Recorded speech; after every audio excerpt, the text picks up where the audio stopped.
and so it has to be a minimum. But it's nice to have some of the small ones because they contribute to a lot of.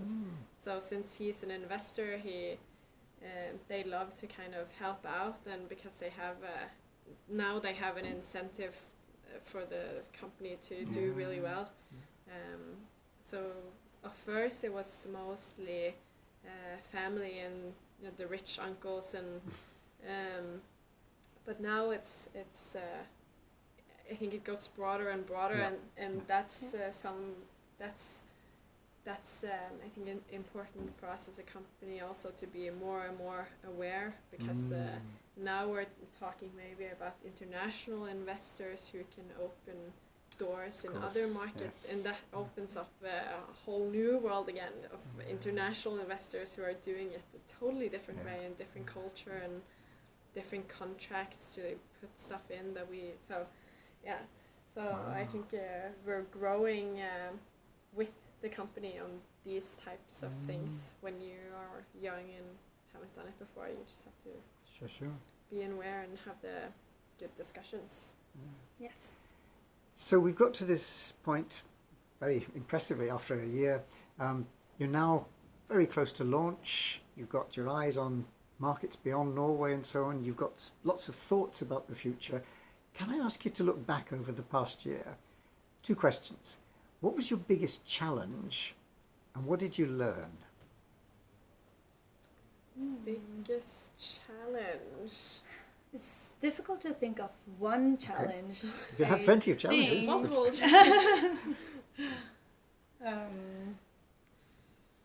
I think if it's from the first little route, I think the biggest reason why we are sitting here is the first major grant that we got was 1 million kroners from the Research Council when we were graduating from our master's degree. And that had happened before you visited us last time. But we were standing at the point where we had to choose to get a regular day job or to invest in the company, to just, okay, now we don't have any commitment, we can live and don't get a salary for this, but we see that, okay, now we have 1 million, now we can actually give it a shot. So I think that was our biggest make it or break it. Yeah, I think it's lots of small stuff, like we've had a huge journey with the technicalities of the product, where we think something and then that's not how, it's not that simple. But I think we've had really, since we're sitting in the same room, we catch it really early, and then we're able to kind of pivot and solve it. So we haven't really had any challenges that we weren't able to solve, because the finances went and I think health companies here in Stavanger nowadays get a lot of help. There's a lot of people that want to help, so I think we've been very lucky when it comes to the sector we're in. And timing also. Yeah, but also realizing that it's a really tough market. So I think this is one of the toughest markets to get into, but there's a lot of people also in the sector that are eager to help. So there's a lot of just like small challenges that you just kind of try to overcome, and then it always works out, or has been. But I can think of one though,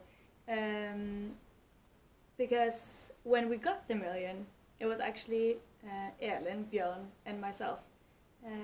We didn't have an engineer, so now we got the money to actually produce the product that we had on all of the PowerPoint slides that we were bringing all over the place, and to get an engineer to be willing to use his or her time on such a product, and a project that we don't know will last more than a year, or if it will even reach the market, really risky. And also we were not able to give a high salary, so that was a big challenge to actually get someone who was willing to do that, because in this region, all of the engineers are used to have $1 million a year for salary, and that was everything that we had to make the whole company last for 1 year. And there was a lot of things that this million should be doing.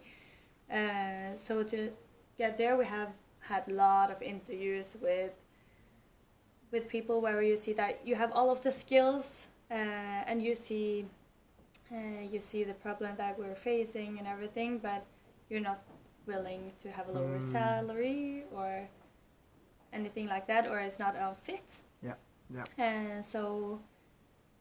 So getting Andreas through NAV, which is the place where unemployed people in Norway gets their money from the municipality, but they also have a lot of courses, writing CVs and everything, and also to show opportunities for them to get in a job.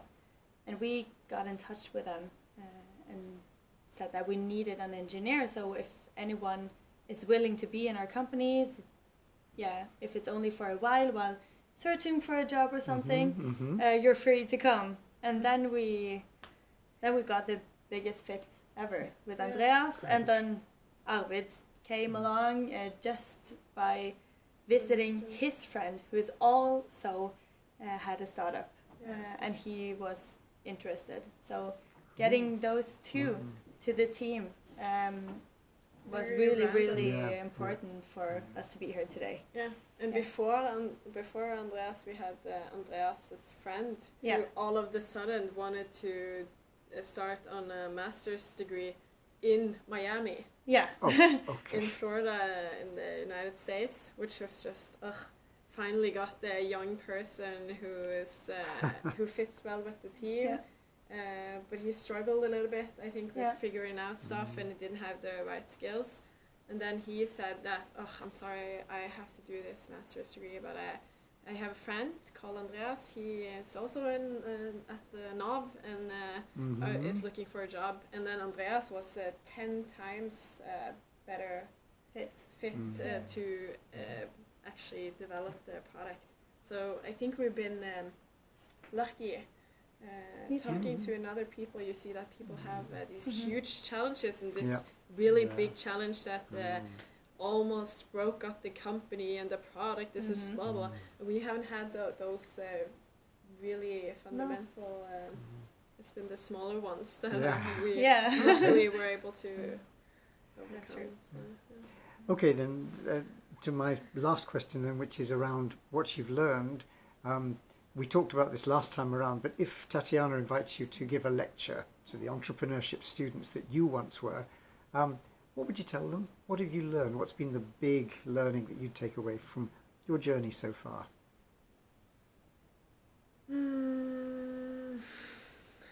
I think maybe it could be that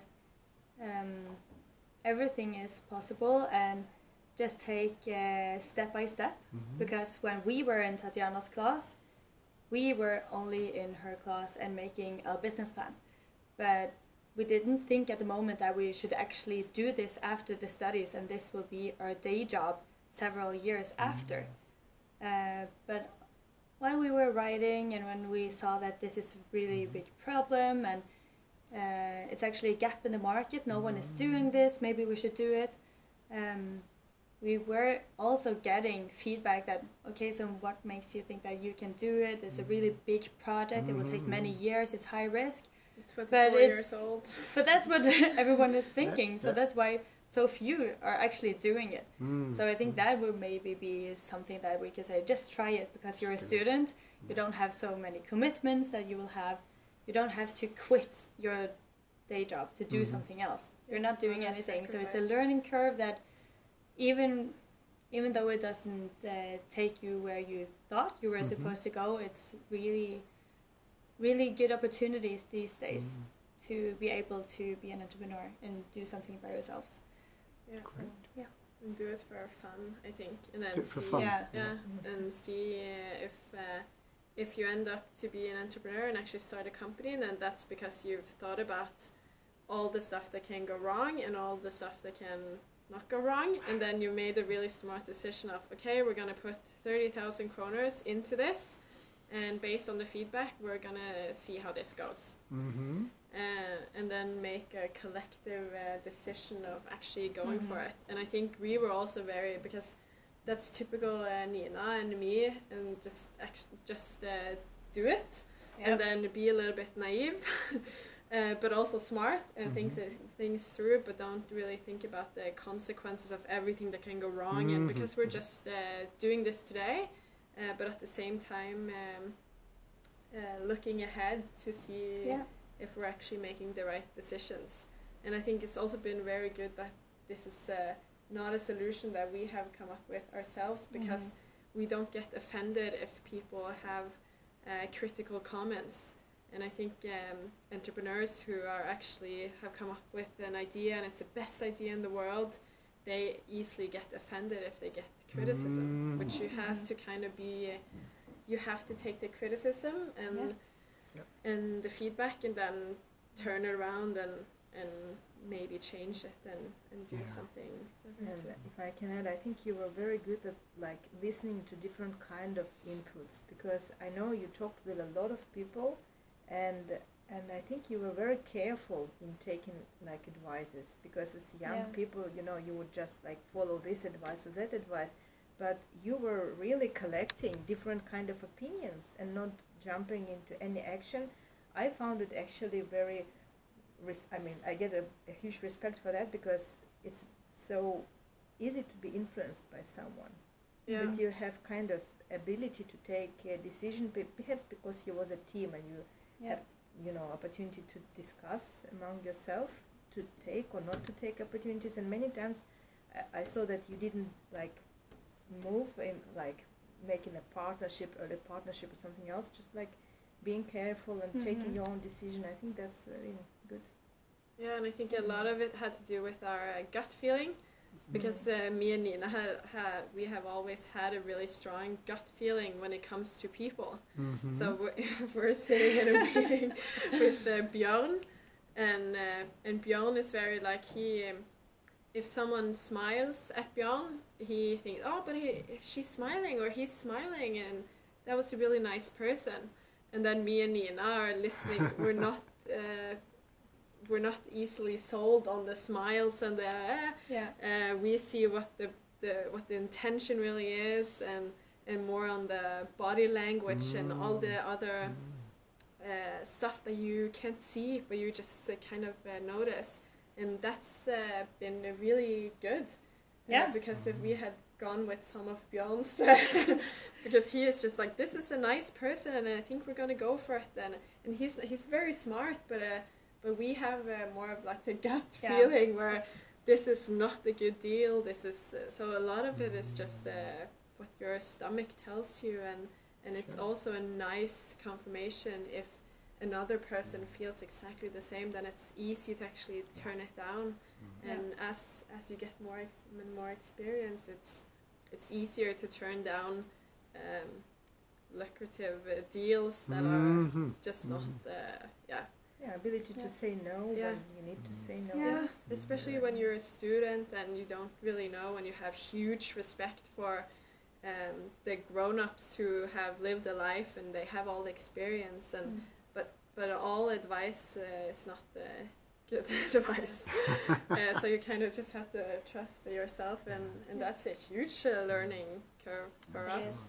So all the opinions combined kind of made up this solution and decision of what.